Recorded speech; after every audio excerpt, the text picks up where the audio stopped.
Good evening. Battleford's RCMP were notified of mass text messages and Facebook posts circulating in the North Battleford community. The content included possible gang initiations involving firearms targeting random people in North Battleford. RCMP are investigating and taking all necessary precautions. RCMP are asking the public to report any suspicious activities to the Battleford's detachment. Further information will be released as it becomes available. According to Alberta Health Services, more than 400 suicides are committed each year in the province, and everyone's story is different. But those who have lost loved ones to suicide came together at the annual Walk of Remembrance on Saturday in Budmiller Park to speak out and support each other. Graham McCann was there and has more. And it's really an opportunity for us to gather as a group, gather families who've been affected by the loss of someone through suicide. Kaylee Thomas is an Edmonton musician who has been touched by this tragedy. Her brother took his life last year, and she says that much of her music now deals with the issue of loss. It's such a hard thing to talk about. So often you don't really find, comfortable opportunities to bring it up necessarily in day-to-day conversation. But in a performance, it's kind of a perfect medium to address something like that. I think it's very important to understand and recognize that suicide has become one of the main causes of premature death, especially amongst our young people. And that's a tragedy in our society. It represents a great loss of potential. The thoughts and feelings of those thinking of suicide often go unnoticed. With my brother, I thought, for sure not suicide. I never even contemplated that.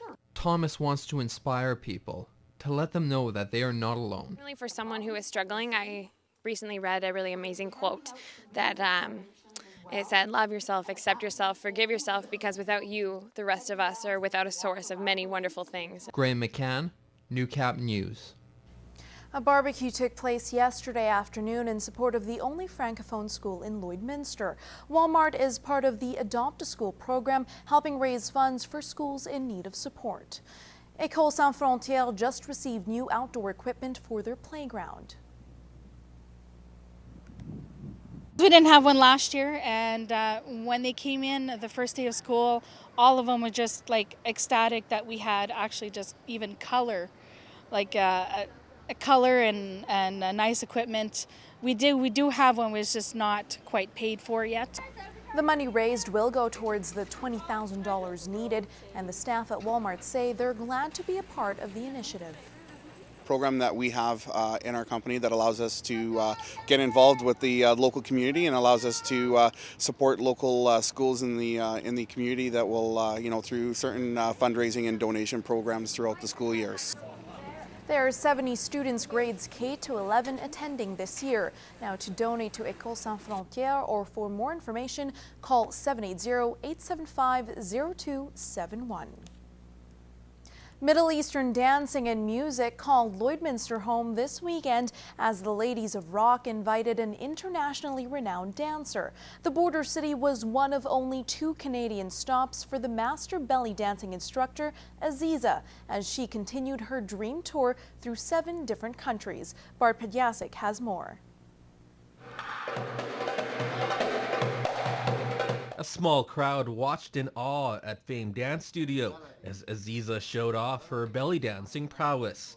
The dancing instructor has made stops this year in China, Belgium, and Mexico, just to name a few. Minya Liu was just one of those in attendance. The Calgary woman has had her share of belly dancing experience. About 8 years ago, I bought an outfit from a neighbor at just a community yard sale. And I loved the outfit, but when I put it on, it didn't work.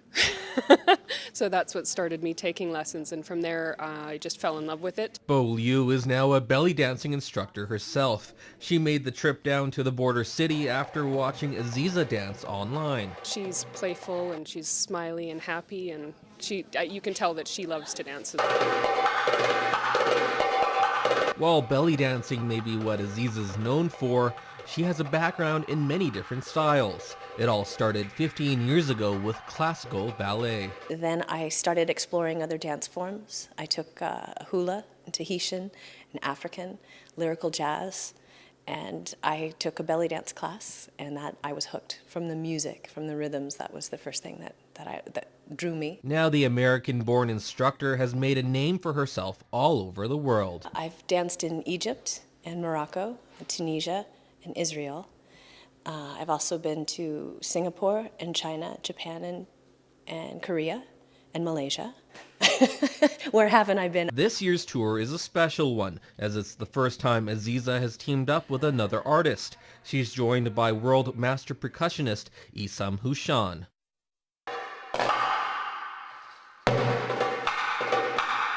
To tour with a percussionist of this level and to be able to share the basic, the foundation of the rhythms of this music with students has been, it's been really wonderful, and I'm excited to show you what we've got here. Aziza, it's to me, it's the best, one of the best dancers in the world. I would say belly dancer and instructors and teacher. And there is something about her. It is magic. You can't describe it until like you come and see her dancing. Bolu agrees. Honestly, I'm a sponge. I'm just going to try and get as much as I can out of it and then bring it back to my students in Calgary. Bart Pediasic, Newcap News.